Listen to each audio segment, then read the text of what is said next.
Welcome to Expats Everywhere. Can you tell us your name, where you're from, and a little bit about yourself? Yeah, I'm born in New Zealand. I also have a British passport, and I've spent some years living there as well.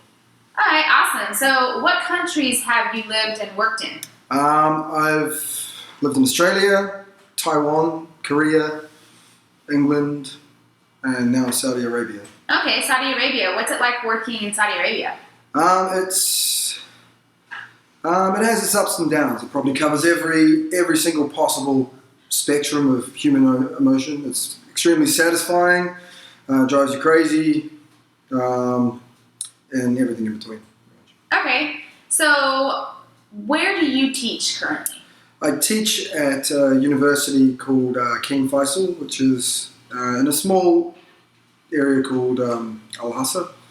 Okay, and where is Al-Hassa in Saudi Arabia? It's about an hour and a half driving from Bahrain, or Dammam, Khobar is the main kind of area in the eastern province, on the eastern side, about, 2/3 of the way up.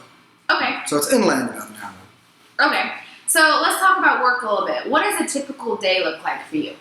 Typical day, I will teach 4 50-minute classes, 4 days a week, and they'll be divided into two-hour blocks. So I'll basically teach for 2 hours, take a break for 2 hours, and I'll be back teaching for another 2 hours.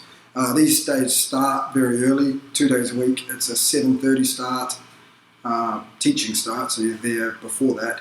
And then the other 2 days, it's a 9:30 start. So you generally start very early and you finish early. You're home often by 2:30, 3:30 in the afternoon. Okay, and do you like this type of schedule?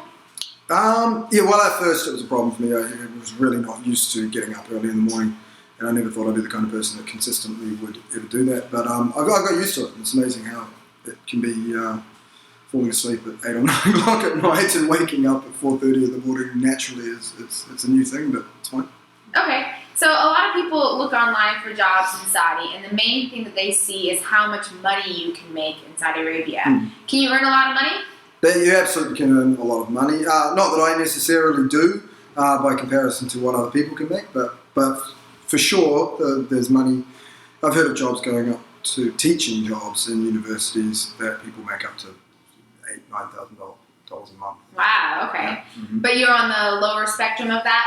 Yeah, I'm probably towards the lowest end of that spectrum. And is lowest really low, or it's still making a lot of money? It's still making a lot of money. The jobs, probably the very lowest jobs I've seen, you might make $2,500 to $3,000 a month.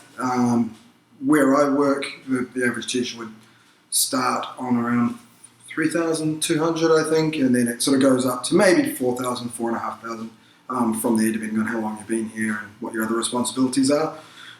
So, which is, as I say, that is on probably the lower end of this lower to lower average. Okay. So can you save a lot of this money? Yeah, I think that's the main thing in Saudi particularly, and this is the thing about ESL in general, I suppose, is that when you look at these figures in American dollars and think about a Western lifestyle, it doesn't seem like that much. But in Saudi, everything's paid for, and that's pretty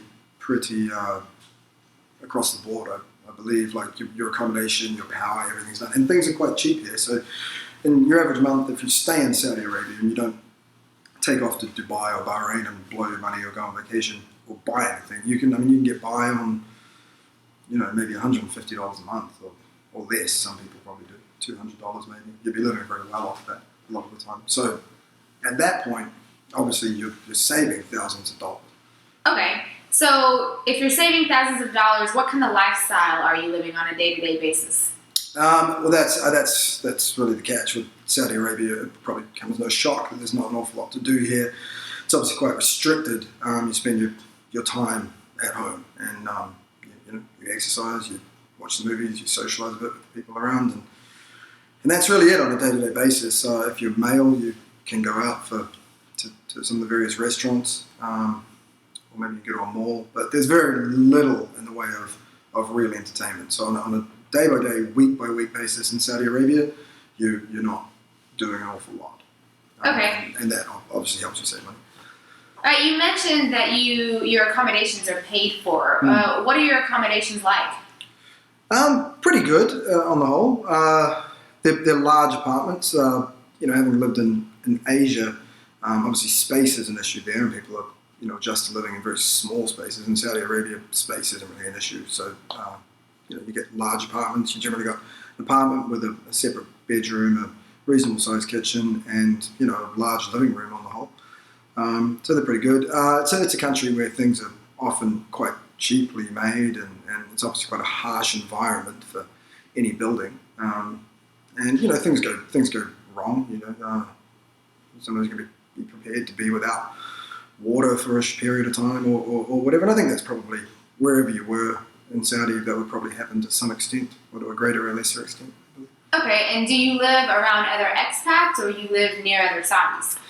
I live on a compound, so there's about 80 to 90 people live on this compound.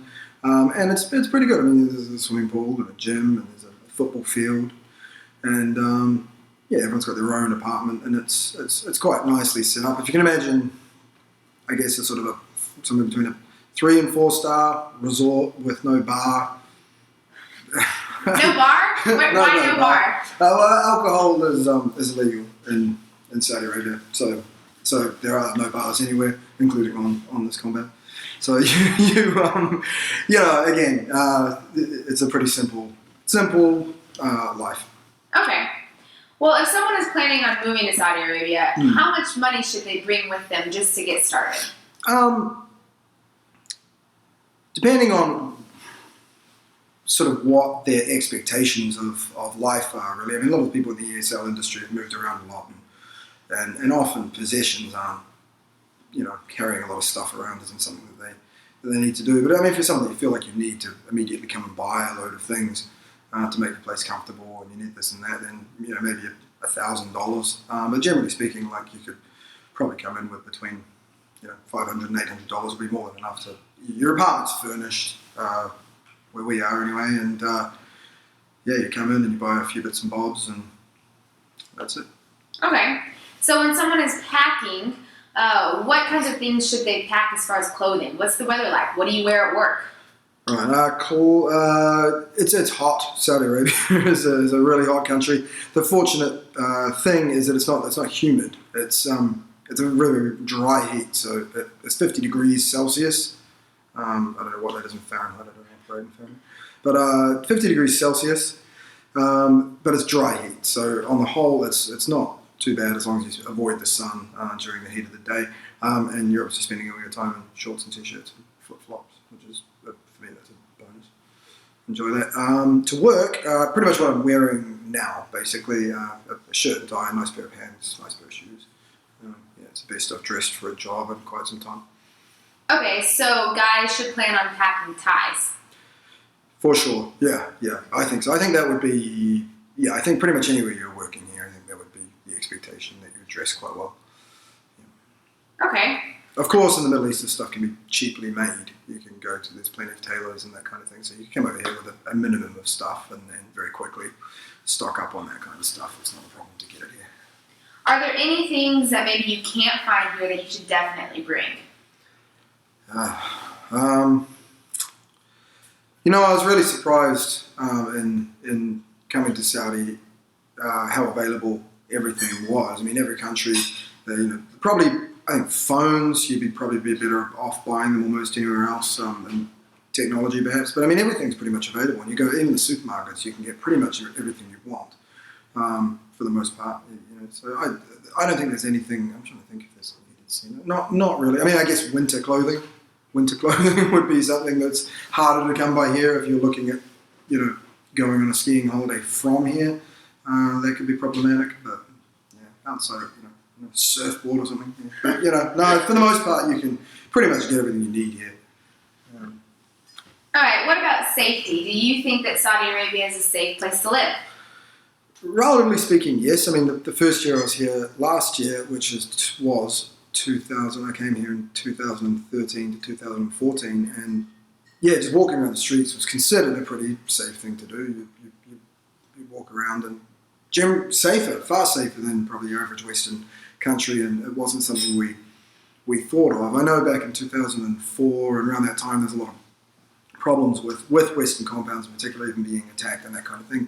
And that was, came to an abrupt halt, and they had absolutely no problems. Obviously, in the last year or so, with the problems in Syria and Iraq and now Yemen, we've sort of got it on all sides. But the borders, I believe to be quite secure. I think that if you had any concern about that kind of thing, it would be sort of a random attacks, which I think is something that, that could happen anyway now. I guess no one really knows at this point, where things are going. There is definitely a trend towards more danger, and people are being more careful. There's no doubt about it. But again, it can happen anywhere. Right. Okay. So, how do you meet people in Saudi Arabia? The Saudis themselves, most people tend not to socialise a lot with them. There is a degree of segregation just because you're living sort of behind these walls and there's less to go out and do. So you move to Korea, and the Koreans really like to take you out drinking and that kind of thing. Obviously in Saudi, that's something that you can't do. And people do have Saudi friends and form those relationships. Other people less so. Like anywhere, I guess some people want to mix with the local people more and other people less. But for the most part, the socialising takes place on the compound itself, where there's 80 foreigners from all over the map, really. US, Canada, England, New Zealand, Australia. So there's a lot of people to socialise with here, and a lot of the socialising goes on here, or you go out for dinner or whatever. But within most expat communities, I think you meet people fairly quickly. Okay, and the people that you live with on the compound, do you also work with them? Yeah, that's really with the job we have here. It's the trick is you're on this compound with 80 people, and you do work with.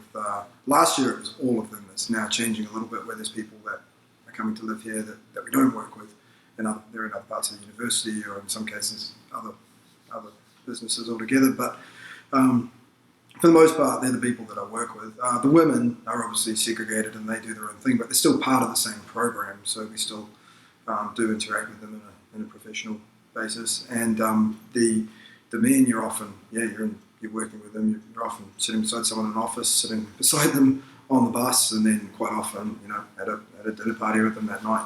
So that is something that has to be taken into consideration. It's a lot of together for people, I think. Yeah. Okay, so you mentioned that the men and women are separate. What did you mean by that? Oh, well, because Saudi, for the people that don't know, it's very segregated. The two sexes are very segregated in general. Like, you go to the mall and you line up at McDonald's, and there will be a barrier between where the men line up and the women line up. And generally any interaction between the two sexes is completely discouraged until you're married to someone, or unless you're directly related to them. So you're not going to go out and meet members of the opposite sex here. And on the compound, it's fine. We mingle and mix, and there's a sort of a different set of rules on the Western compounds in terms of those kind of standards of behaviour. There's some understanding on the part of the Saudis, I think, but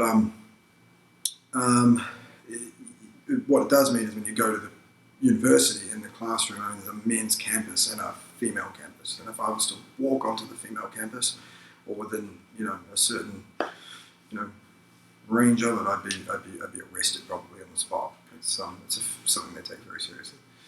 Okay, very serious. But it's not like that on the compound. On the compound, no.